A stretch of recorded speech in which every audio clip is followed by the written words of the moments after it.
Halo semua, kembali lagi dengan saya di Belajar Bareng A-Market. 1 detik. Dalam waktu 1 detik, waktu yang kamu butuhkan untuk mengedipkan mata sekali. Ada lebih dari 1 juta transaksi yang terjadi di pasar keuangan global. Bukan 1 trader, bukan 1.000 trader, 1 juta transaksi dalam 1 detik. Dan hampir semuanya bukan dilakukan oleh manusia. Mereka dilakukan oleh komputer yang beroperasi dalam satuan waktu yang disebut mikrodetik sepersejuta detik. Dengan satu tujuan, mengambil keuntungan kecil dari setiap celah yang ada sebelum siapapun sempat bereaksi. Ini namanya High Frequency Trading atau HFT. Dan di video kali ini, kita bongkar cara kerjanya dari dalam, apa yang sebenarnya terjadi di balik layar, dan apa artinya bagi kamu sebagai trader. Langsung saja ke bagian pertama, HFT disalahpahami 2 arah. Sebelum kita masuk ke cara kerjanya, saya perlu lurusin 2 miskonsepsi besar yang sering muncul soal HFT. Miskonsepsi pertama, HFT adalah manipulasi pasar yang ilegal.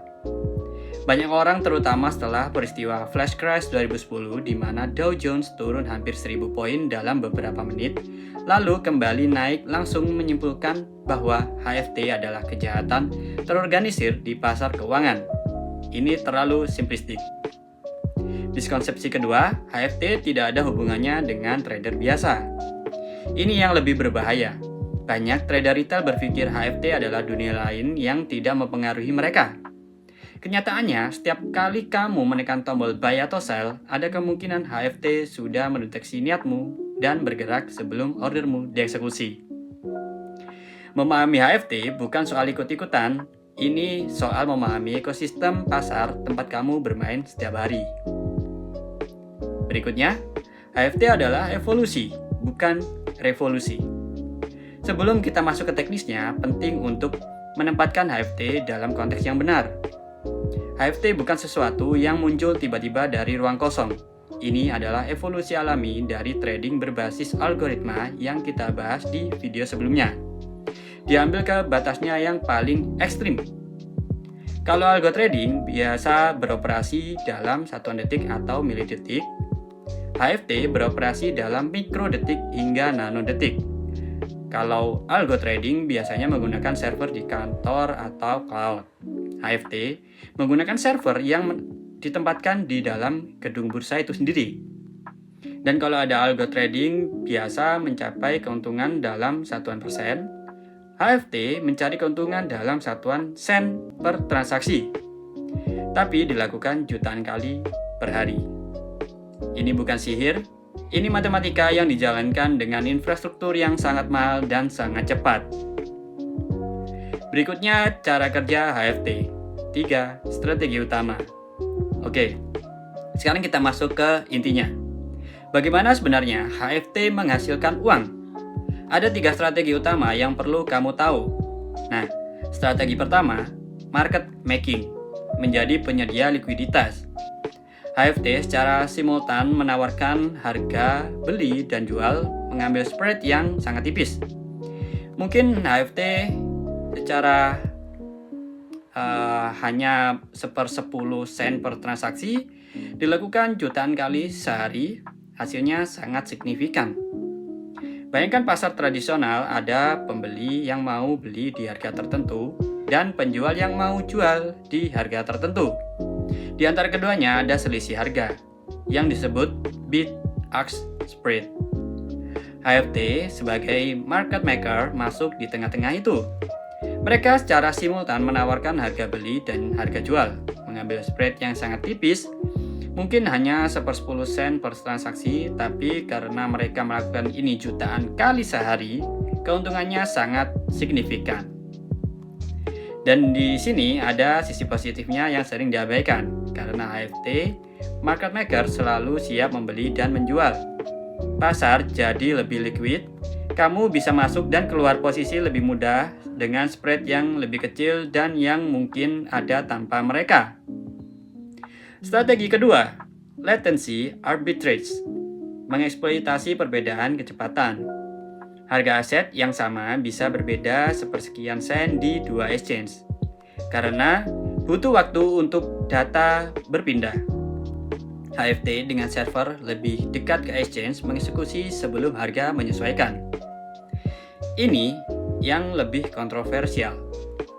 Harga saham atau aset yang sama bisa berbeda sepersekian sen di dua exchange yang berbeda, hanya karena butuh waktu untuk data harga berpindah dari satu tempat ke tempat lain.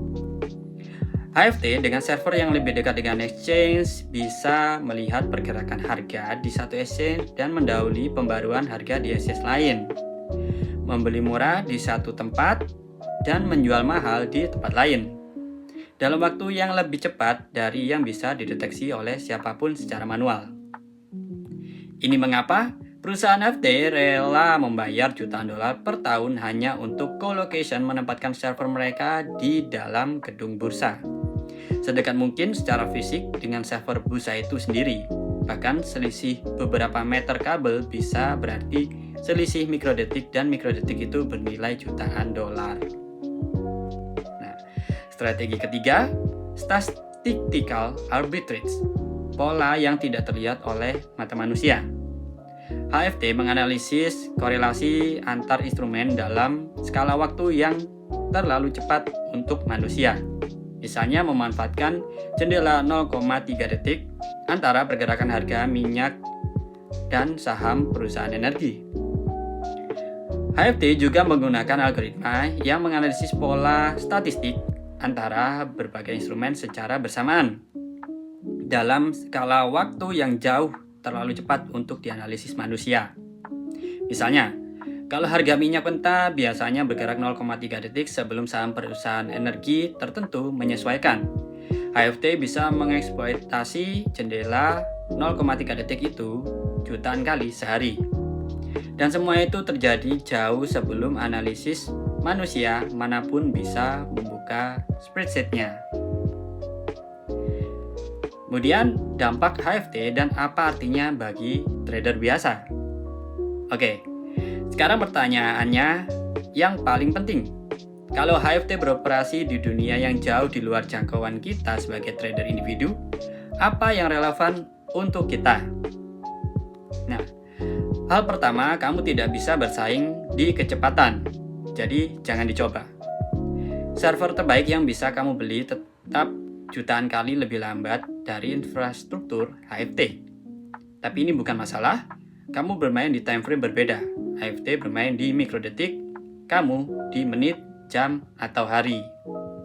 Seorang trader retail tidak akan pernah bisa bersaing dengan HFT dalam hal kecepatan. Server terbaik yang kamu beli, koneksi internet tercepat yang bisa kamu sewa, tetap jutaan kali lebih lambat dari infrastruktur HFT. Dan ini bukan masalah, karena kamu bermain di time frame yang berbeda dengan strategi yang berbeda. HFT bermain di mikrodetik, kamu bermain di menit, jam, atau hari. Di time frame itu, HFT hampir tidak relevan. Kalau kamu scalping di time frame sangat pendek dengan frekuensi tinggi, kamu akan merasakan dampak HFT lebih kuat. Kalau kamu swing trading atau positioning trading, dampaknya jauh lebih kecil dan sering tidak signifikan. Kemudian hal kedua, HFT bisa jadi temanmu, bukan hanya musuh. Spread yang kamu bayar saat masuk dan keluar posisi secara historis jauh lebih kecil sejak HFT berkembang. Di tahun 1990-an, spread saham besar bisa $1/8. Hari ini bisa sekecil 1 sen. Ini yang jarang dibahas. Sebagai trader retail, kamu sebenarnya mendapat manfaat dari HFT market making. Spread yang kamu bayar bisa masuk dan keluar posisi secara historis menjadi jauh lebih kecil sejak HFT berkembang pesat di tahun 1990-an. Spread saham-saham besar di Amerika bisa mencapai $1/8 per saham. Hari ini, spread yang sama bisa sekecil 1 sen atau bahkan kurang. Sebagian besar berkat HFT market maker yang selalu siap di kedua sisi. Hal ketiga, waspadai kondisi pasar ekstrim. Saat flash crash 2010, ketika banyak sistem HFT menarik diri bersamaan, likuiditas menguap dalam detik dan harga bergerak ekstrim. Pelajaran, Hindari market order saat volatilitas tinggi. Satu pelajaran nyata dari peristiwa seperti flash crash 2010 adalah bahwa ketika banyak sistem HFT menarik diri secara bersamaan, likuiditas bisa menguap dalam hitungan detik dan harga bergerak secara ekstrim. Untuk kamu sebagai trader, hindari memasang market order pada saat volatilitas yang sangat tinggi, terutama di momen seperti rilis data ekonomi besar atau berita mendadak. Di momen-momen itu, HFT bisa memperbesar pergerakan harga dengan cara yang tidak diprediksi. High frequency trading mungkin terdengar seperti dunia lain yang jauh dari kehidupan trading kamu sehari-hari. Dan dalam banyak hal memang begitu. Tapi memahami cara kerjanya memberitahu sesuatu yang lebih berharga dari sekedar pengetahuan teknikal. Pemahaman tentang ekosistem tempat kamu bermain, kamu jadi tahu di mana kamu berada, siapa pemain lain di arena yang sama, dan bagaimana cara terbaik untuk bernavigasi di dalamnya. HFT bukan musuh, HFT bukan teman, HFT adalah realita dari pasar modern. Dan seperti semua realita, cara terbaik menghadapinya adalah dengan memahaminya, bukan mengabaikan atau menakutinya. Pertanyaan untuk kamu di kolom komentar, setelah tahu cara kerja HFT, apakah ada yang berubah dari cara kamu melihat pasar dan cara kamu trading? Ceritakan dan tulis di kolom komentar. Saya beneran penasaran dengan perspektif masing-masing dari kamu. Baik, sekian dulu untuk episode kali ini. Kalau kamu melihat video ini bermanfaat, jangan lupa klik like, subscribe, dan nyalain lonceng biar nggak ketinggalan video edukasi keuangan lainnya dari kami. Sampai bertemu lagi di episode Belajar Bareng A-Market selanjutnya.